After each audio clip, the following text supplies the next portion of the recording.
नमस्कार, स्वागत है आपका इंडिया न्यूज पर। मैं हूं आपके साथ हेमंत कुमार। जम्मू कश्मीर में एक और लोकतंत्र को मजबूत करने की कवायद तेज हो गई है, तो दूसरी तरफ आतंकी घटनाओं में भी इजाफा हुआ है। पिछले कुछ दिनों से लगातार आतंकियों के साथ मुठभेड़ के मामलों का सामने आना उन हालातों में अहम है जब घाटी में चुनाव करवाने के लिए केंद्र सरकार की सरगर्मियां तेज हो गई हैं। आज रियासत की सियासत में जम्मू कश्मीर से हमारी खास बहस जिस मुद्दे पर होगी वो हम आपको बताएं। कुछ दिनों से लगातार आतंकी घटनाएं हो रही हैं और उसी पर हम बात करेंगे। जेएंडके में लोकतंत्र मजबूत करने की कवायद किस तरीके से अब तेज होती जा रही है।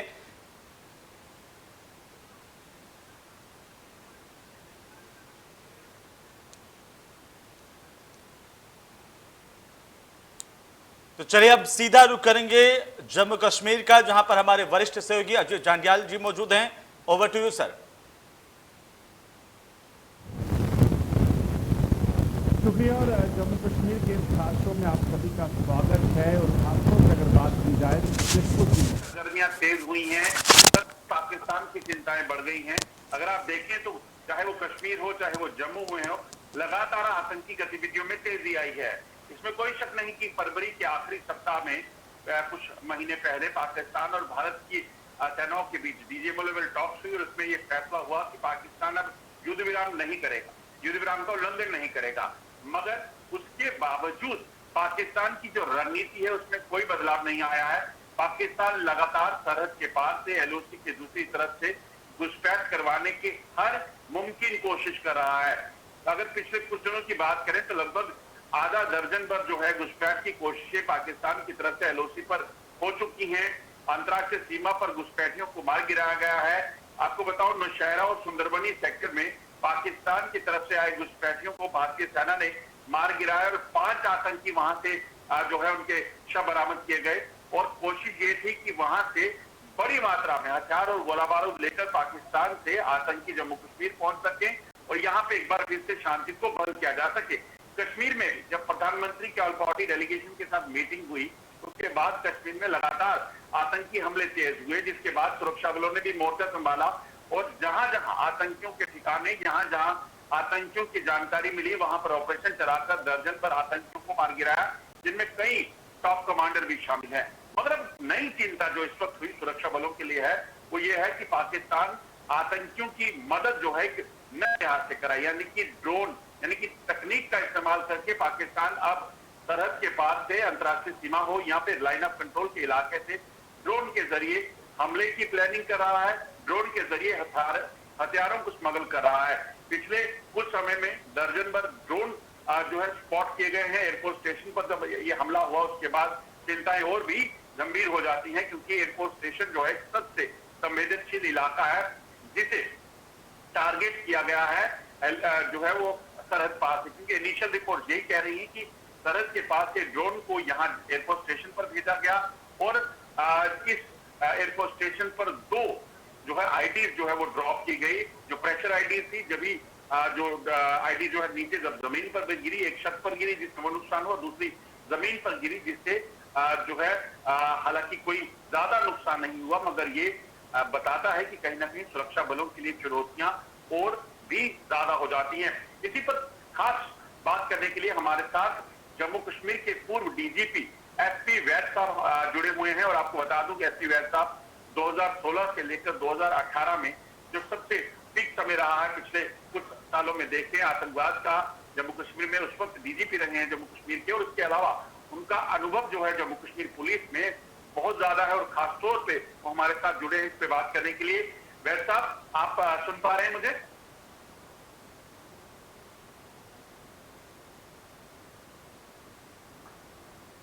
जी जंडियाल जी, अजय मैं बिल्कुल सुन पा रहा हूँ। शुक्रिया सर हमारे साथ जुड़ने के लिए। सर सबसे पहला सवाल, क्योंकि बड़ा अहम इन दिनों जो हालात बने हुए हैं, क्या लग रहा है प्रधानमंत्री के साथ जब मीटिंग हुई ऑल पार्टी लीडर्स की, उसके बाद अगर हम देखें पिछले कुछ दिनों में आतंकी गतिविधियां लगातार तेज हुई हैं, लगातार ड्रोन की एक्टिविटीज तेज हुई हैं, इसमें इसके पीछे की वजह क्या है? देखिए अजय, पाकिस्तान पे वो कहावत बिल्कुल सूट करती है कि हाथी के दांत दिखाने के और खाने के और। पाकिस्तान बाहर से दिखाता है कि हम पीसफुल मुल्क हैं, हम सीज फायर किया है, लेकिन पाकिस्तान जैसे नेबर को कभी भी ट्रस्ट नहीं किया जा सकता। उनकी एक पॉलिसी है जो कोविड कोविड वार जो चलानी है, जो एक अंदर ही अंदर उन्होंने एक जंग जो छेड़ी है इंडिया को बर्बाद करने की, वो उनकी जारी रहती है, चाहे बाहर से वो दुनिया को दिखाने के लिए सीज फायर और बाकी चीजें करते होंगे। लेकिन यहाँ तक कश्मीर और जम्मू कश्मीर का ताल्लुक है, पाकिस्तान को बुखलाहट आई है, खासकर जब से आर्टिकल 370 और 35 पे हटाया है, और कश्मीर में हालात वो जिस तरह का उनका अनुमान था कि यहाँ खून खराबा हो जाएगा, तबाही हो जाएगी, ऐसा कुछ हुआ नहीं और हालात बेहतर होते गए। तो जब प्रधानमंत्री ने एक इनिशिएटिव लिया कि पॉलिटिकल पार्टीज को बुलाकर बातचीत की और इलेक्शन की तैयारी की ताकि पॉलिटिकल सिस्टम को दोबारा रिवाइव किया जाए और यहाँ एक इलेक्टेड गवर्नमेंट लाई जाए, तो उनकी बुखलाहट बहुत सामने दिखती है और इसीलिए ये सारी तेजी उन्होंने एनकाउंटर्स में, इन्फिल्ट्रेशन में की है। आपने देखा ही, आप खुद ही बता रहे थे कि किस तरह से जम्मू रीजन के इंटरनेशनल बॉर्डर और एलओसी में कितने पिछले कुछ दिनों में कितने कोशिशें की हैं इन्फिल्ट्रेशन की, चाहे वो सुंदरबनी हो, नौशहरा इलाका हो, पुंछ का इलाका हो, आपका इंटरनेशनल बॉर्डर हो, सांबा आर्निया, जहां अब किस तरह से ड्रोन को इस्तेमाल किया जा रहा है, जो हमारी एयरपोर्ट पे आईडी ड्रॉप की, और मेरे ख्याल कम से कम आधी दर्जन इंसिडेंट ड्रोन के इंट्रूजन्स के हुए हैं, जिसको एयरफोर्स ने और बीएसएफ ने यहाँ फायर करके उनको टारगेट करके उनको भागने में यहाँ से मजबूर किया। तो कोशिशें इनकी पूरी जारी है कि किस तरह से इन्फिल्ट्रेशन कराई जाए, हथियार ड्रॉप किया जाए, क्योंकि उनको लगता है कश्मीर वैली में जितनी मिकदार में हथियार पहुंच जाएं उतना ही वो वहाँ वायलेंस का लेवल बढ़ा सकते हैं, ताकि आने वाली इलेक्शन के वक्त पॉलिटिकल लीडर्स को टारगेट किया जाए और उनमें एक दहशत क्रिएट की जाए, कोई भी इलेक्शन के लिए खड़ा ना हो। ये मकसद है। जिस तरह से सर ये चीजें हो रही हैं, चुनाव को डिस्टर्ब करना, पॉलिटिकल एक्टिविटीज को डिस्टर्ब करना, अब इन चीजों का कहीं ना कहीं हल तो निकालना पड़ेगा। अंतर्राष्ट्रीय लेवल पर पाकिस्तान ये दिखा रहा है कि देखिए हम तो शांति पसंद लोग हैं, हम आतंकवादियों को समर्थन नहीं कर रहे, हम युद्ध विराम का उल्लंघन नहीं कर रहे, मगर इसका हल तो निकालना पड़ेगा। हर रोज अगर ऐसा चलेगा तो जान तो आम इंसान की जाएगी और खासतौर पर जम्मू कश्मीर में शांति तो कभी आ नहीं पाएगी। जी बिल्कुल अजय, आप सही कह रहे हो, हल तो निकालना है। उसमें देखिए, अगर आप कुछ टाइम से देखें तो ये इंडियन आर्मी और बीएसएफ के क्रेडिट को जाता है कि इन्फिल्ट्रेशन लेवल बहुत कम हुआ है। और दो चीज़ें बहुत इम्पॉर्टेंट हैं कश्मीर में हालात बेहतर करने के लिए, जो मैं समझता हूँ उन दो में एक सबसे बड़ा कारण है कि किसी तरीके से बाहर पाकिस्तान की तरफ से इन्फिल्ट्रेशन को रोका जाए या मिनिमम लेवल पे कम से कम उसको किया जाए, क्योंकि इन्फिल्ट्रेशन होने से जब पाकिस्तानी टेररिस्ट आते हैं वो अपने साथ बहुत सारे लोकल कश्मीरी लड़कों को जोड़ते हैं और उनको रेडिकलाइज करके उनको इसमें वो ट्रेनिंग और हर चीज देते हैं। दूसरा, हथियारों की सप्लाई। आफ्टर ऑल टेररिज्म चलाने के लिए आपको पैसा चाहिए, हथियार चाहिए। पैसा आप देखिए ये हवाला से किस तरह से आता है, या जो पहले ट्रेड चलता था जिसको हमारी भारत सरकार ने बंद किया 370 हटने के बाद, उस ट्रेड के बहाने कितना पैसा यहाँ पंप होता था जो टेररिस्ट को और हुर्रियत लीडर्स के थ्रू बंटवाया जाता था, उसमें चेक होना बहुत जरूरी था। अभी भी कुछ हवाला से ट्रांजैक्शंस होती है जिसपे एनआईए शिकंजा कस रही है। दूसरा, हथियार आना, बिना हथियार के आप टेररिज्म नहीं चला सकते, तो हथियारों का आना बहुत जरूरी है। और कोई जरिया नहीं है कश्मीर के लोकल लड़कों को हथियार अगर अवेलेबल नहीं हो तो क्या वो टेररिज्म चलाएंगे। तो ये दो चीजें पार से आना, इनका आना रोकना बहुत जरूरी है। दूसरा, जो लोकल लड़के ज्वाइन करते हैं वो रुकना बहुत जरूरी है। तो मैं समझता हूँ इन्फिल्ट्रेशन जो अभी फिगर्स में देख रहा था, इन्फिल्ट्रेशन का लेवल कम हुआ है। हथियारों का अब जब इन्फिल्ट्रेशन लेवल कम हुआ है तो हथियारों की भी कमी महसूस हो रही है। लेकिन हमारा सबसे बड़ी, मैं समझता हूँ, एरिया जिसमें अभी भी कमजोरी है वो है लोकल लड़के मिलिटेंसी टेररिज्म को ज्वाइन नहीं करने चाहिए। और उस संदर्भ में हमें काफी एफर्ट्स करने की जरूरत है। किस तरह से हमें हर गवर्नमेंट के विंग को इन्वॉल्व किया जाए, एनजीओ को इन्वॉल्व किया जाए, किस तरह से रेडिकलाइजेशन जो मदरसा में होती है उसको रोका जाए ताकि कम से कम लड़के टेररिज्म की तरफ खींचे। और उस में हमारी कोशिशें चल रही हैं, लेकिन मैं समझता हूं अभी भी बहुत कुछ काम उसमें करना है, क्योंकि आप 250 मिलिटेंट टेररिस्ट मारते हो और 250 दोबारा ज्वाइन कर जाता है तो आप अल्टीमेटली आप वहीं पहुंच गए। और ये जो नए लड़के जो कश्मीर के लोकल लड़के ज्वाइन करते हैं, यही पाकिस्तान हमारा वीक पॉइंट है। और पाकिस्तान इसको एक्सप्लॉइट करता है, पूरी दुनिया में दिखाता है कि ये लोकल टेररिज्म है, हमारा इसमें कोई हाथ नहीं। जबकि ये सच्चाई नहीं है। सच्चाई ये है कि हर चीज पाकिस्तान से हो रही।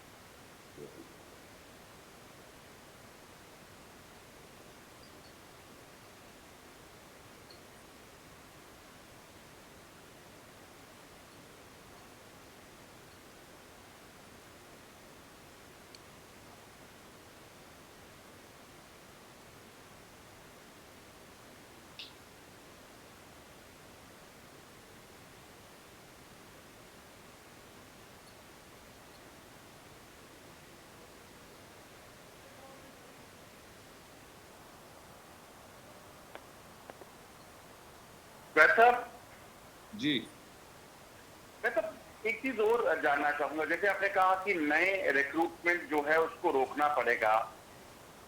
पिछले दिनों हमने देखा कई बार ऐसी स्टेटमेंट जो है पॉलिटिकल आधारों से भी आए, कुछ पॉलिटिकल जो लीडर्स हैं उन्होंने भी कश्मीर से दी, जिसके बाद कहीं ना कहीं सिक्योरिटी एजेंसीज इसको लेकर बड़ी कंसर्न थी कि भाई इस तरह की स्टेटमेंट अगर उनकी तरफ से आएंगी तो वो काफी नुकसान कर सकती हैं।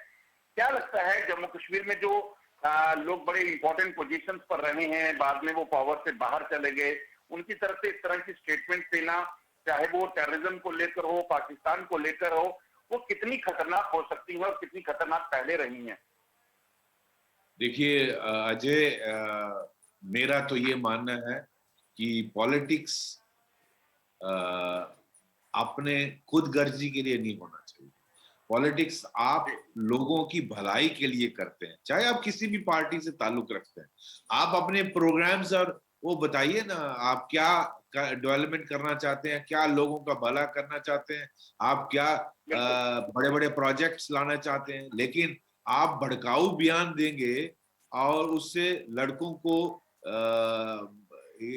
ये डायरेक्शन देंगे कि वो इस तरफ चले जो बर्बादी का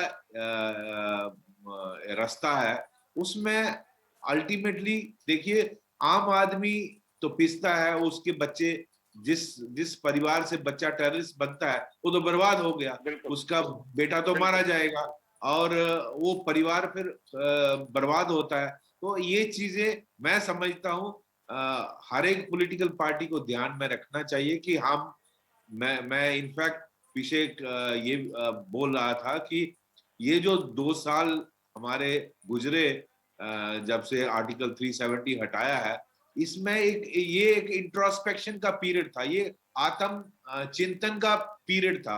हर एक को सोचना चाहिए कि हमसे कहाँ गलती हुई कि आज हम उसको सुधार पाएं और बच्चों को इस गलत रास्ते से रोका जाए ताकि वायलेंस ना हो, ताकि बर्बादी ना हो। उसके बजाय आप अपने प्रोग्राम्स और वो बताइए कि हम कैसे लोगों के लिए सहूलियत, डेवलपमेंट, उनका प्रोग्रेस, उनको जॉब, उनकी इंडस्ट्री, उनको टूरिज्म, ये चीजें दे सकते हैं। ये मेरा मानना है। ऐसा एक चीज और आपसे जानना चाहूंगा, जिस तरह से आपने कश्मीर में मुझे याद है आप जो है एसडीपीओ से शुरू हुए थे और डीजी तक, डीजीपी जम्मू कश्मीर के रहे हैं आप। जी। प्रमोशन आपने पुलिस स्टेशन से शुरू किया। क्या लगता है, बड़े बेसिक लेवल से आपने चीजों को अपने तरीके से देखा है, सर्विस के दौरान भी और सर्विस के बाद भी। क्या लगता है, क्या ये जो इंप्रेशन देने की कोशिश पाकिस्तान करता है या कुछ एक जो कश्मीर में पाकिस्तान के प्रॉक्सीज हैं वो करते हैं इंप्रेशन देने की, भाई कश्मीर में जो युवक हैं वो चाहे वो पहले कई साल पहले की बात की जाए या आज की बात की जाए, क्या वो इस जो जम्मू कश्मीर के हालात थे वो उससे निकलना नहीं चाहते? गन कल्चर को जब जिन लड़कों ने पकड़ा था, जो अडॉप्ट किया था, जब गन उठाई थी जिन युवकों ने टेररिज्म के बहकावे में आकर, क्या उनको सही रास्ता दिखाया जाता उस समय? और खासतौर पे उस वक्त की जो पॉलिटिकल लोग थे जो पावर में रहे, अगर वो एक रिस्पॉन्सिबल वे में एक्ट करते तो लगता है कि कश्मीर आज हालात कुछ अलग होते। बिल्कुल, मैं इस पे फर्म बिलीव करता हूँ। मेरा ये धारणा है कि अगर पॉजिटिव पॉलिटिक्स किया जाए और भड़काऊ बयान नहीं दिए जाएं और इसको मतलब चीप पॉलिटिक्स नहीं किया जाए और अपना खुद गर्जी का पॉलिटिक्स ना किया जाए तो बहुत स्कोप है। ऐसा कहना गलत होगा कि बच्चे नहीं चाहते वहां, जैसे पूरे दुनिया में यंग बच्चों की एस्पिरेशंस होती हैं, जैसे हमारे पूरे इंडिया में, पूरे भारत में बच्चों की एस्पिरेशंस हैं कि हम पढ़ लिखें, हम डॉक्टर बने, इंजीनियर्स बने, प्रोफेसर बने, या जो भी एडमिनिस्ट्रेटर बने, पुलिस ऑफिसर बने, फौजी बने, हर शहर शोबे में वो जाना चाहते हैं और अपना जो खुदा ने, भगवान ने उनको जिंदगी दी है वो अपना हुनर दिखाना चाहते हैं। उनके माँ बाप, कौन माँ बाप चाहेगा कि मेरा बेटा टेररिस्ट बने? मैंने इस बात के लिए मानने के लिए तैयार कि कोई माँ बाप बिलिंगली अपने बच्चे को टेररिस्ट बनाना चाहता है। हाँ, उसकी अगर आप जो कोई स्टेटमेंट देखते हैं कैमरा में, वो मजबूरी में लिए जाते हैं और कोई उनको मालूम है कि अगर टेररिस्ट बना 6 महीने, 2 महीने, 4 महीने, 8 महीने, साल, 2 साल में वो मारा जाएगा। कौन माँ बाप चाहेगा या कौन भाई बहन चाहेगा कि मेरा बेटा 6 महीने में, 2 साल में या 4 साल में मारा जाए? कोई भी नहीं चाहता। उसके बजाय वो चाहेंगे उनको पढ़ाई लिखाई हो, अच्छी नौकरी हो, अच्छा बिजनेस हो। तो हर एक की एस्पिरेशंस हैं इस दुनिया में आने के बाद। तो इसी तरह कश्मीर के बच्चे भी वही चाहते हैं, लेकिन हम लोगों ने अपना जाति मफाद के लिए इस चाहे वो हुर्रियत के लीडर हो, चाहे और पॉलिटिकल लीडर्स हो, वो अपने जाति मफाद के लिए ये पॉलिटिक्स खेलते हैं, जिससे बहुत सारे घर बर्बाद होते हैं, बहुत सारी जिंदगियां जाती हैं। मैं समझता हूं हम सबको इस पे एक आत्मचिंतन करना चाहिए और सोचना चाहिए कि हमारी पॉलिसीज कहाँ गलत रही जिसकी वजह से ये वायलेंस हो रही है, और उसके बजाय हम इसको कैसे प्रिवेंट कर सकते हैं, कैसे रोक सकते हैं और कैसे हम आगे डेवलपमेंट ला सकते हैं और जम्मू कश्मीर का नक्शा बदल सकते हैं। कल मैं पाकिस्तान के प्रधानमंत्री इमरान खान का एक स्टेटमेंट सुन रहा था सर, जो इमरान खान ने लगभग आज से 6 महीने पहले दिया था, फरवरी महीने में एक पीओके में एक रैली के दौरान, कि जम्मू कश्मीर में सुरक्षा बल जो हैं वो युवाओं को जो है उन पर टॉर्चर करते हैं। ये बताइए कि जो आतंकी बनते हैं, मुझे लगता है उनकी तादाद शायद 0.0 कुछ परसेंट में होगी और जम्मू कश्मीर के युवाओं के, और उससे कई गुना ज्यादा जो है वो होंगे जो पढ़ लिख कर एक अच्छी जिंदगी बसर करना चाहते हैं और अच्छे ओहदों पर पहुंचते हैं। जो आतंकी बनते हैं उसके पीछे क्या वजह क्या है, किस तरीके से उनको पाकिस्तान और पाकिस्तान के प्रॉक्सीज जो हैं इस आतंकवाद में लेकर जाते हैं, और किस तरीके से उससे डील किया जा सकता है, जो अभी भी कुछ परसेंट जो लोग इस टेररिज्म की ओर जा रहे हैं। देखिए, पाकिस्तान के जो प्रधानमंत्री ने स्टेटमेंट दिया, मैं उसमें बिल्कुल उनसे सहमत नहीं हूँ। ये उनका प्रोपेगेंडा है। सिक्योरिटी फोर्सेस ऐसा कुछ नहीं करते हैं कि बच्चों को टेररिज्म की तरफ ले जाते हैं, एनकाउंटर करते हैं। इनफैक्ट अगर आपने देखा होगा बहुत सारे एनकाउंटर साइट्स में बचाते हैं। हमारी पुलिस फोर्सेस और सिक्योरिटी फोर्सेस उनको मौका देती हैं, उनकी फैमिलीज को लाके उनको कहते हैं कि आप सरेंडर करिए, हम आपको रिहेबिलिटेट करेंगे। इतनी अच्छी पुलिसिंग, इतनी अच्छी सिक्योरिटी ऑपरेशंस मुझे नहीं लगता दुनिया में कहीं भी होते हैं। इसीलिए आज जम्मू कश्मीर उस बर्बादी के लेवल का नहीं है जो आप बाकी मुल्कों में देखते हैं। तो मैं समझता हूं हमारी अप्रोच जो जम्मू कश्मीर पुलिस और हमारे बाकी सिक्योरिटी फोर्सेस, इंडियन आर्मी और सीआरपी, बाकी पैरामिलिट्री फोर्सेस की है, ये दुनिया में सबसे बेहतर है। कौन बाकी जगहों पे मुझे एक जगह बताइए जहां हथियार लेके अगर टेररिस्ट हो उसको पुलिस या सिक्योरिटी फोर्सेस कहें कि आप आ जाओ, सरेंडर करो, हम आपको रिहेबिलिटेट करें। कहीं भी नहीं करेंगे, उसको मार देंगे। नंबर 1। नंबर 2, जो परसेंटेज है, लेट्स से अगर एक साल में 200-250 बच्चे टेररिज्म ज्वाइन करते हैं, तो आज कश्मीर की पॉपुलेशन अगर आप लें तो 60-70 लाख भी अगर पॉपुलेशन है, तो आप उसमें से लगाइए यूथ का अगर 25% भी उसमें से यूथ है, तो क्या परसेंटेज बनी? 0.000, बहुत कम नंबर है। एक टाइम पे 2,500-3 हजार टेररिस्ट किसी वक्त किसी एक गिवन टाइम पे हुआ करते थे। तो उस हिसाब से बहुत हद तक हमने इसमें कामयाबी पाई है, लेकिन और मैं समझता हूँ काम करने की जरूरत है, क्योंकि जो बच्चे रेडिकलाइज हो रहे हैं उसमें भी पाकिस्तान और उसके स्टूजीज का हाथ है। चाहे वो उनके जो यहाँ काम करने वाले लोग हैं, किस तरह से आईएसआई और उनके जो साइबर मुजाहिद हैं, मैं जिनको बोलता हूँ, जो वहाँ जब मैं डीजीपी था तो एक एड निकली थी पाकिस्तान के पेपरों में कि आप घर बैठे ही कश्मीर की लड़ाई लड़ सकते हो, आप साइबर मुजाहिद बन सकते हो अगर आपके पास लैपटॉप हो या कंप्यूटर हो और इंटरनेट कनेक्शन हो। तो आप उनका हजारों की तादाद में उनको घर में बैठे पैसा मिलता है। उनका काम ही यही है, anti India, anti Indian army, Indian police, JNK police, anti ये जो प्रोपेगेंडा करना, बच्चों को दिखाना कि किस तरह से मुस्लिम्स के साथ जाति हो रही है।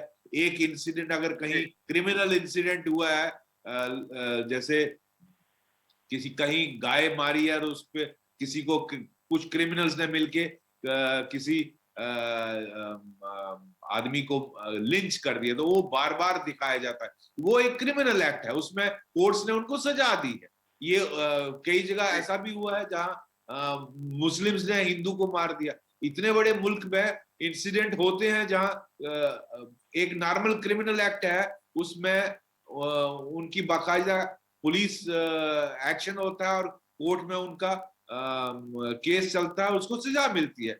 और इंसिडेंटली कोई ना कोई किसी ना किसी कम्युनिटी से होगा जहां इतनी मकदार में लोग रहते हैं, जहां 140 करोड़ इस कंट्री में रहते हैं। तो उसका मतलब नहीं है पूरे हिंदुस्तान में एंटी उसको बार बार दिखाया जाता है ताकि आपका ब्रेन में वो डाला जाए, आपके दिमाग में जहर भरा जाए कि आप करने का पूरा बहुत हो रहा है। तो इस तरह की रेडिकलाइजेशन एफर्ट की जाती है, इंटरनेट को मिसयूज किया जाता है, सोशल मीडिया को मिसयूज किया जाता है और इन बच्चों को बहकाया जाता है ताकि वो टेररिज्म की तरफ जाएं और हथियार उनको पहुंचाए जाते हैं और वो इनकी जंग लड़े पाकिस्तान की। पाकिस्तान, मैं बार बार कहता हूं कश्मीरी बच्चों को और भाइयों को, भाई बहनों को, वो आपका वेल विशर नहीं है, वो अपनी जियोपॉलिटिकल लड़ाई लड़ रहा है आपके थ्रू, और आप बर्बाद हो रहे हैं, आप मर रहे हैं, आपका तबाही हो रही है। इसलिए जितना जल्दी जम्मू कश्मीर में ये बच्चे समझ जाएं उतना ही बेहतर है हम सब। आपने सोशल मीडिया का जिक्र किया, क्या लगता है सोशल मीडिया को जिस तरीके से जिस टूल बनाया गया है पाकिस्तान की तरफ से, लगता है इस पे कुछ ना कुछ जो है नजर रखी जानी चाहिए और जरूर ऐसा हो भी रहा होगा और कुछ पुख्ता इंतजाम इसके लिए करने होंगे, इस चीज को रोकने के लिए, रेडिकलाइजेशन को रोकने के लिए? जी बिल्कुल। आजकल के जमाने में सोशल मीडिया बहुत इम्पोर्टेंट है और बहुत इन्फ्लुएंस करता है किसी भी लोगों की सोच पर। तो सोशल मीडिया में आपको 2016 से 18 जब मैं डीजीपी था, तब बुरहान वानी के बाद इसका बहुत बुरी तरह से इस्तेमाल किया गया और ये नोटिस में लाया गया दिल्ली में भी सभी फायर अथॉरिटीज के, और इस पे बहुत कार्रवाई भी हुई। तभी आपने देखा 370 जब हटाया तो इंटरनेट पे जबरदस्त क्लैम्प डाउन किया गया। लेकिन आप किसी भी कम्युनिटी को या किसी भी ग्रुप ऑफ पीपल को आप डिनाई नहीं कर सकते। आजकल के जमाने में इंटरनेट इतना ही जरूरी है जितना आपके लिए बाकी चीजें जरूरी हैं। तो आप you cannot cut this availability of internet to any part of the country. So काफी देर वो डिनाई किया। अल्टीमेटली उस पे कुछ रेस्ट्रिक्शंस लगी हैं, इसका मॉनिटरिंग भी होता है, बहुत हद तक इस पे कार्रवाई भी होती है। लेकिन मैं समझता हूँ अभी भी इस पे और जितना शिकंजा कसा जाए उतना बेहतर। वैसा एक चीज अब देख रहे हैं पिछले कुछ समय में हमने देखा कि 6 महीने पहले पाकिस्तान जो है वो युद्ध विराम के लिए राजी हुआ है। क्या लगता है ये युद्ध विराम जो पिछले 6 महीने से लगभग चल रहा है, ये कितने समय तक और इसे और देखा जा रहा है? ये पाकिस्तान की नई चाल है? क्योंकि हमें खुद कल एलओसी के इलाके में था, अपना सेना के साथ, सेना की किस तरह की तैयारियां हैं वो देख रहे थे हम। मगर उन्होंने भी कंसर्न जताया कि पाकिस्तान की एक कहीं ना कहीं ये जो कोशिश है इसके पीछे बहुत कुछ और भी चल रहा हो सकता है।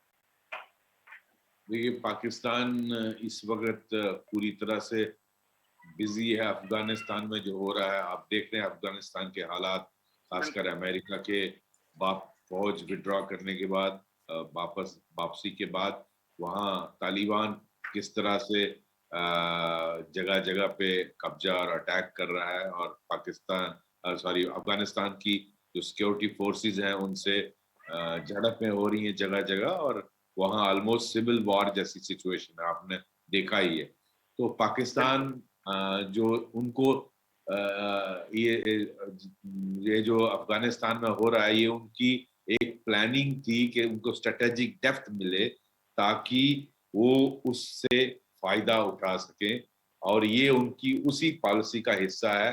तालिबान का कब्जा करवाना अफगानिस्तान में, ये उसको पाकिस्तान सपोर्ट करता है।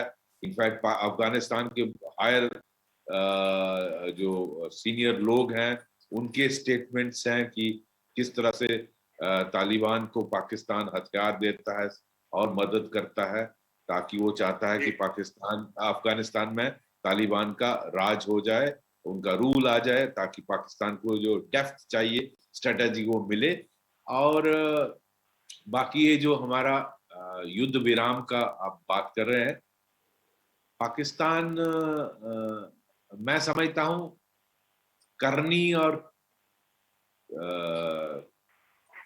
आपकी जो आप बोलते हैं और जो आप करते हैं, कथनी और करनी में फर्क नहीं होना चाहिए। आप अगर बोलते हैं कि युद्ध विराम है लेकिन आप इधर से ड्रोन भेज रहे हैं, तो ये नीयत साफ नहीं है। तो पाकिस्तान, मुझे बहुत अफसोस से कहना पड़ता है कि हमारा ऐसा नेबर है जिसकी नीयत कभी भी साफ नहीं है। तो आप दुनिया को दिखाने के लिए जो विराम करते हैं, इधर से इन्फिल्ट्रेशन कर रहे हैं। आप फिर इन्फिल्ट्रेशन कैसे हुआ? वहां पाकिस्तान में आईएसआई और पाकिस्तान आर्मी के मर्जी के बगैर एक चिड़िया भी नहीं उड़ सकती। तो फिर 5 टेररिस्ट सुंदरबनी में कैसे आए? 7-10 8-10 बार ड्रोन कैसे आया? जम्मू एयरपोर्ट पे अटैक कैसे हुआ? तो ये सारी चीजें जो हैं दिखलाती हैं कि आपकी करनी और कथनी में अंतर है। आप बोलते कुछ है और करते कुछ है, नीयत आपकी साफ नहीं है। तो इसलिए ये हमारी बदकिस्मती है कि हमारा ऐसा नहीं है। सर, आपने ड्रोन का जिक्र किया, क्या लगता है कितना बड़ा खतरा ये ड्रोन हो सकता है? क्योंकि अगर अभी रिसेंट जो हुआ है अजरबैजान और आर्मीनिया के बीच जो हमने देखा, क्या लगता है कि जो फ्यूचर थ्रेट्स हैं ड्रोन के लिहाज से, या जम्मू कश्मीर में सुरक्षा बलों के जो ठिकाने हैं जैसे एयरफोर्स पे हुआ, कि कितना बड़ा खतरा है और इससे निपटने के लिए किस तरह की तैयारी चल रही है और जरूरत है? देखिए, ड्रोन ऐसा नहीं है कि अभी आए हैं पिक्चर में। आपने देखा अजरबैजान का, आपने देखा सीरिया में, देखा इजराइल और हमास में, देखा ड्रोन्स बिल्कुल का इस्तेमाल हुआ है पहले भी। और लेकिन हमारे इस इलाके में ड्रोन्स इस्तेमाल होते थे सर्विलेंस के लिए, लेकिन पहली बार ये जो जम्मू एयरपोर्ट पे हुआ है, इसको अटैक के तौर पे किया गया और एक आईडी ड्रॉप की गई पाकिस्तान बॉर्डर से। ये आया 10-15 किलोमीटर, आई थिंक 14-15 किलोमीटर है जम्मू एयरपोर्ट से 14 किलोमीटर इंटरनेशनल बॉर्डर। तो वहां से आकर ये आईडी ड्रॉप करना, मैं समझता हूँ it is an act of war. मेरा ये मानना है, मैं कोई वॉर मॉन्गर नहीं हूँ, लेकिन पाकिस्तान से अगर ये आया तो बिना, वही मेरा पॉइंट है, बिना उनकी आईएसआई और आर्मी के बगैर ये हो नहीं सकता, चाहे टेररिस्ट कर रहे हो।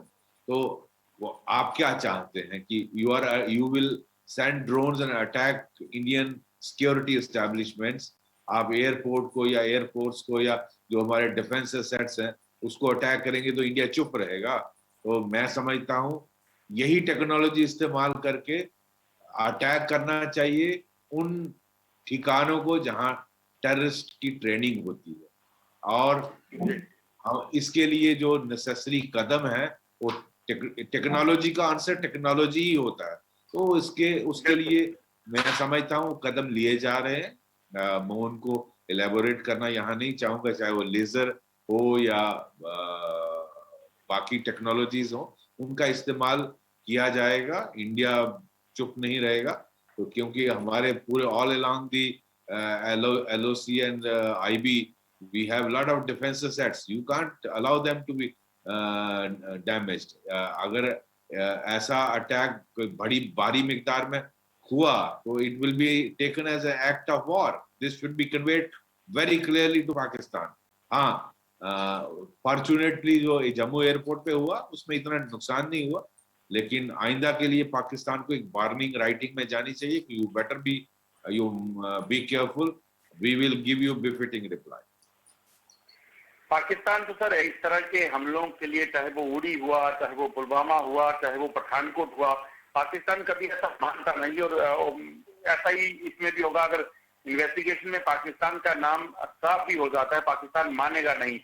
क्या लगता है भारतीय सुरक्षा एजेंसियों को, भारतीय सेना को, जैसे बालाकोट में जैसे एयर स्ट्राइक हुई, जैसे सर्जिकल स्ट्राइक की गई, पाकिस्तान पे ऐसा कुछ एक्शन करना जरूरी हो जाता है? क्योंकि अगर जवाब नहीं दिया तो यकीनन हौसले पार बैठे दुश्मनों की ओर बढ़ेंगे। जी, लेकिन मैं समझता हूँ पहले एक वार्निंग जरूर देनी चाहिए कि आप बाहर जा जाइए, अगर आप नहीं समझेंगे तो हमें इसका जवाब देना आता है। तो मैं जो मैं कह रहा था, जितने ट्रेनिंग कैंप्स हैं हमें मालूम है कहाँ कहाँ है, फिर हम यही ड्रोन इस्तेमाल करके अगर उनको उड़ा दे तो। बिल्कुल सर, ये जो ट्रेनिंग कैंप हैं पाकिस्तान के कब्जे वाले कश्मीर के इलाके में, अभी जो मौजूदा जो डाटा है आपके पास ज्यादा बेहतर होगा, लगभग 25 से 30 के बीच ट्रेनिंग कैंप जो है LOC के पास बताए जा रही हैं। क्या लगता है कि सेना के पास इसकी जानकारी भी है तो एक्शन फिर से होना जरूरी है? क्योंकि अगर हम देखें, चाहे वो नीलम वैली के पार की बात हो, चाहे वो नौशहरा हो, चाहे वो पीर पंजाल का इलाका हो, हमने देखा है पिछले दिनों में अब इन्फिल्ट्रेशन अटेम्प्ट भी हो रही हैं, कुछ सक्सेसफुल भी हो रहे हैं। तो लगता है कि समय रहते अगर इस पे एक्शन किया जाएगा, क्योंकि कहीं ना कहीं घर बैठे दुश्मन को अगर मारा जाए तो वो ज्यादा इफेक्टिव होगा। बिल्कुल होगा। और ये जो ट्रेनिंग सेंटर कहाँ कहाँ दी जाती है ट्रेनिंग, ये हमें सब मालूम है। मैं वो मीडिया में बोलना नहीं चाहूँगा ज़्यादा डिटेल में, लेकिन ऐसा नहीं है कि हमारी इंटेलिजेंस नहीं है, ये पाकिस्तान भी जानता है और उनको इस बात का ध्यान रहना चाहिए कि इंडिया से यही टेक्नोलॉजी इस्तेमाल करके एक्शन भी हो सकता है। मैं सब इससे थोड़ा हटकर एक चीज आपसे पूछना चाहूंगा, क्या लगता है जिस तरीके से LOC के बाद अब अंतर्राष्ट्रीय सीमा पर प्रेशर जो है सर्दियों में पहले होता था, मगर अब हर साल, मतलब गर्मी हो सर्दी हो, आईबी पे थ्रेट ज्यादा रहती हैं, टनल्स के जरिए हो या बाकी चीजों के जरिए हो। इस तरह पास से ड्रोन के जरिए स्मगलिंग वेपन्स की हो रही है, और ये सिर्फ जम्मू तक महदूद नहीं है, पंजाब में भी देखें तो ये इंसिडेंट हुए हैं। ये कितना चिंता का विषय है? क्या वेपन्स की शॉर्टेज है यहाँ पर जम्मू कश्मीर में आतंकियों के पास, या फिर ये कोई नई जो गेम है पाकिस्तान उसे प्लान कर रहा है? नहीं, आपने देखा जो इंटरनेशनल बॉर्डर है, चाहे वो जम्मू सेक्टर का हो, अखनूर से लेकर कठुआ तक, पठानकोट तक, और आगे पंजाब का बॉर्डर हो, पठानकोट से आगे लेकर राजस्थान गुजरात तक, तो इस बिल्कुल सेक्टर को ज्यादातर इसको कुछ टाइम से समझा जाता था कि ये पीसफुल है, लेकिन कुछ आप देख रहे हैं कुछ महीनों से इस्तेमाल की जा रही है डिफरेंट तरीके। आपने ड्रोन इस्तेमाल किया एयर ड्रॉप करने के लिए वेपन्स को, आपने टनल्स निकाली टनल्स से टेररिस्ट को इन्फिल्ट्रेट करने की, वो ये सारे आर्निया सेक्टर हो, बिश्नाह सेक्टर हो, सांबा सेक्टर हो, इन सारी जगहों पे ये हरकतें इनकी हुई हैं। और जो हमारा एलओसी का इलाका है, रजौरी पुंछ, वहाँ इन्फिल्ट्रेशन की जाती है। तो ये इन गर्मियों जब जब ये सर्दियां आती हैं, ज्यादातर पुराने वक्त में देखने में ये आया था जब सर्दियों में बर्फ का बहुत ज्यादा स्नोफॉल हो जाता है, और बड़े बड़े जो ऊंचाई के इलाके हैं जैसे गुरेज, जैसे आपका मच्छल, वो टंगधार, उन जगहों पे ज्यादा बर्फ गिरने से वो पासिस बंद हो जाते हैं, तो टेररिस्ट को इन्फिल्ट्रेट करने में दिक्कत आती थी। तो उन दिनों यहाँ से इन्फिल्ट्रेशन की जाती थी, क्योंकि यहाँ मौसम सर्दियों में भी ठीक ही रहता है।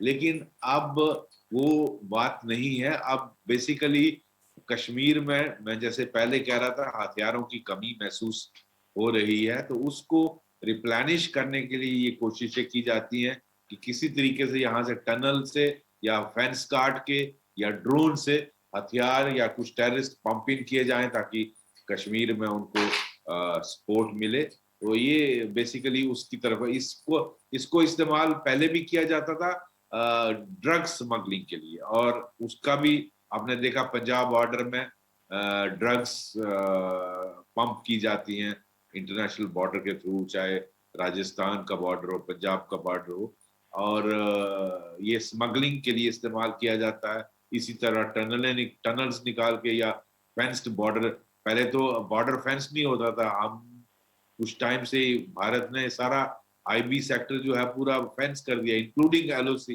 तो उससे इनको दिक्कतें आ रही हैं, तो ये ऐसी हरकतें करते हैं। वैसे चलते चलते एक चीज और पूछना चाहूंगा, चीन कितना बड़ा खतरा भारत के लिए और खासतौर पे जम्मू कश्मीर में ये साबित हो सकता है? क्या यही वजह है कि पाकिस्तान आंखें दिखाने की कोशिश कर रहा है इस वक्त? बिल्कुल, जैसे मैं पहले कह रहा था कि ये हमारी बदकिस्मती है कि दोनों नेबर चाहे वो पाकिस्तान हो या चाइना हो, अनट्रस्टवर्दी, जिनका कोई मॉरल नहीं है, जिनकी कोई वैल्यू सिस्टम नहीं है। चाइना उतना ही खतरनाक है, इनफैक्ट मैं कहूँगा ज्यादा खतरनाक है, और उसको लगता है कि भारत उसका, अगर कोई मुल्क उसकी लीडरशिप को चैलेंज कर सकता है या कंपटीटर है, वो इंडिया है एशिया में, और वो अपने आप को अब सुपर पावर घोषित करना चाहता है पूरे वर्ल्ड में ही नहीं, अरे एशिया में ही नहीं, पूरे वर्ल्ड में, और वो अमेरिका से compete कर रहा है। तो उसको लगता है कि भारत को दबाया जाए किसी तरीके से, और शुरू से आपने देखा 1962 से, जब से वो इंडो चाइना वॉर हुई है, तब से ही वो सोचता है कि हम इंडिया को दबा लेंगे। लेकिन उसको रियलाइज करना चाहिए कि भारत जो है वो 62 वाला भारत नहीं है। आज इंडिया एक इमर्जिंग पावर है, और अगर वो ऐसी हरकत जो उसने लद्दाख में की, तो उसको जवाब भी इंडिया ने उसी की लैंग्वेज में दिया।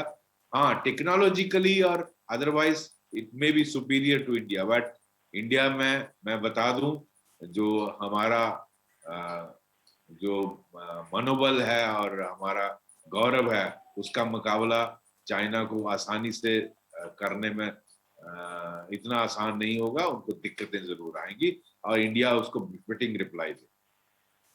पाकिस्तान से चीन को सपोर्ट किस तरह का मिल रहा है? ये हथियार जो देख रहे हैं, क्योंकि रिकवरी आपके समय भी हम रिकवरीज होती थी तो चाइनीज ग्रेनेड, चाइनीज पिस्टल बड़े आम होते थे, अब भी ये चीजें हो रही है, तो क्या ये डायरेक्ट सप्लाई?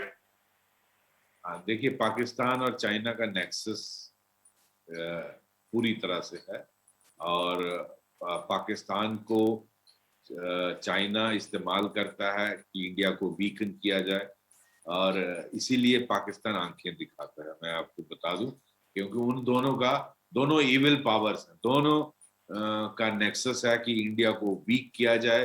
पाकिस्तान की पॉलिसी तो आपको मालूम है, to bleed India by 1000 cuts, और वो पॉलिसी जो है चाइना को सूट करती है। चाइना भी भारत को वीक देखना चाहता है, तो इन दोनों इविल फोर्सेस का एक गठजोड़ है। और मैं आज से नहीं, बहुत सालों से देख रहा हूँ, जो हथियारों की सप्लाई है वो चाइना से इनको मिलती है। आप देखिए, चाइनीज ग्रेनेड इस्तेमाल होते थे जब हम यंग थे, और आज भी। अब ये जो ड्रोन है, वहाँ चाइना इसमें काफी ड्रोन टेक्नोलॉजी में एडवांस है। मुझे लगता है ये ड्रोन भी वहीं से इन्होंने इनको प्रोक्योर किए हैं इन्होंने। और चाइना इनको वेपन सप्लाई करने में, टेक्नोलॉजी सप्लाई करने में पूरी मदद करता है, मॉरली भी। आप देखिए, यूनाइटेड नेशंस में जब भी कोई कश्मीर का मसला आता है, चाइना इनको ओपनली सपोर्ट करता है। इंडिया को परमानेंट मेंबर बनाने का बात आती है तो China is the only country which is blocking, बाकी पूरे वर्ल्ड को मंजूर है। तो चाइना का एक कंटिन्यूस पॉलिसी रही है कि इंडिया को आगे नहीं आना दिया जाए, और वो इकोनॉमिकली और सोशली पॉलिटिकली हमें वीक करना चाहता है, और वो अपने आप को घोषित करना चाहता है पूरी दुनिया का एक सुपर पावर। सर, एक आखिरी सवाल, जम्मू कश्मीर पुलिस का जो रोल रहा है पिछले कुछ समय में, यहाँ ये कहूंगी कि जब से टेररिज्म शुरू हुआ है, चाहे वो आम लोगों की रिहेबिलिटेशन हो, चाहे वो टेररिज्म रहा, चाहे भी फिर पिछले दिनों कोविड की हालात रही, हर वक्त जम्मू कश्मीर पुलिस जो है ऑन टोज रही। इसमें कोई शक नहीं कि बाकी एजेंसियां भी, चाहे वो सेना है या बाकी सीआरपी बीएसएफ है, उसमें वो कहीं पीछे हैं, मगर जम्मू रोल को कैसे देखते हैं जो पिछले खासतौर पर टेररिज्म को खत्म करने के लिए और शांति बहाली के लिए? जम्मू कश्मीर पुलिस का अजय बहुत बड़ी कंट्रीब्यूशन है। मैं कहता हूँ शायद ही कोई पुलिस फोर्स कंट्री में होगी जिसने इतनी बड़ी कुर्बानी दी। अभी तक 1600 पुलिसमैन शहीद हो चुके हैं, 1600, जो करगिल जैसी 3 वार के बराबर। तो बहुत ज्यादा कुर्बानी पिछले 3 डिकेड्स में जम्मू कश्मीर ने दी है। और जम्मू कश्मीर पुलिस में इसमें लगभग 500-600 तो एसपीओ हैं। और अगर आपको याद होगा, जब अब्दुल कलाम साहब प्रेसिडेंट थे, राष्ट्रपति थे इंडिया के, तो ये जम्मू कश्मीर पुलिस को कलर्स प्रेजेंट किए गए। तो एक बहुत ऑनर की बात होती है किसी स्टेट पुलिस को प्रेसिडेंशियल कलर मिलना। तो मैं समझता हूँ वक्त आ गया है कि आप, मेरी अपील है आज की गवर्नमेंट से कि जम्मू कश्मीर पुलिस को एक और कलर से सम्मानित करना चाहिए, इनकी कुर्बानियों को, इनकी शहादत को। और जो रोल, जितनी आप कामयाबी देख रहे हैं, ये जम्मू कश्मीर पुलिस की मदद के बगैर नहीं हो सकता था। आप जानते होंगे 95% जो एनकाउंटर्स होते हैं, 95% 100 में से, उनमें इंफॉर्मेशन और पार्टिसिपेशन जेएनके पुलिस का होता है। तो इतनी बड़ी और इनका कंट्रीब्यूशन शायद ही किसी पूरे इंडिया की किसी पुलिस फोर्स का, मैं कहूंगा पूरे वर्ल्ड में शायद कोई पुलिस फोर्स इतनी मेहनत से और इतनी, जबकि वो वहीं की रहने वाली है, और हमारे ही आप देखिए कितना मुश्किल है। जम्मू कश्मीर का लड़का, मेरा एक भाई पुलिस में है, दूसरा टेररिस्ट भी बनता है, तो कितना मुश्किल है काम करना, उसको रात को घर भी जाना। तो ये बहुत एक शहादत है। इनको दोबारा एक कलर्स देकर मेरी अपील है honourable prime minister of India से और राष्ट्रपति जी से कि अब वक्त आ गया कि जम्मू कश्मीर पुलिस को एक और कलर से सम्मानित करना। बहुत बहुत शुक्रिया सर हमारे साथ जुड़ने के लिए और इतनी बेहतरीन तरीके से जम्मू कश्मीर के मौजूदा हालात और किस तरीके से सुरक्षा बल जो हैं तैयार हैं हर चुनौती से निपटने के लिए, उसके बारे में हमसे बात करने के लिए बहुत बहुत शुक्रिया सर। आपको बता दूं कि जम्मू कश्मीर की अगर बात की जाए तो जो पिछले 30 सालों से भी ज्यादा समय हो चुका है जब पाकिस्तान स्पॉन्सर्ड टेररिज्म जो है यहाँ पे शुरू हुआ था। पाकिस्तान ने जंग के जरिए, पाकिस्तान ने आतंकियों के जरिए, पाकिस्तान ने फायरिंग के बॉर्डर पर फायरिंग के जरिए हर तरीके से कोशिश कर ली कि यहाँ जम्मू कश्मीर में शांति को नहीं होने देना है। मगर उसके बावजूद जम्मू कश्मीर पुलिस के तमाम लोग जो जवान हैं, ऑफिसर्स हैं, भारतीय सेना है, बीएसएफ है, सीआरपीएफ और अन्य एजेंसियां हैं और उससे भी ज्यादा जम्मू कश्मीर के जो आम लोग हैं उन्होंने मिलकर पाकिस्तान की हर उस कोशिश को नाकाम किया है। और जल्द ही जम्मू कश्मीर फिर एक सोने की चिड़िया बनेगा और जम्मू कश्मीर जो देश का मुकुट कहा जाता है, एक बार फिर से यहाँ पर हालात बिल्कुल बेहतर होंगे, फिर से पूरे तरीके से शांति होगी और हर कोई देश नहीं बल्कि दुनिया भर से यहाँ आना पसंद करेगा और जम्मू कश्मीर एक बार फिर से स्वर्ग बनेगा। आज के कार्यक्रम में बस इतना ही, कल आपके सामने फिर हाजिर होंगे इस खास शो में। तब तक के लिए नमस्कार।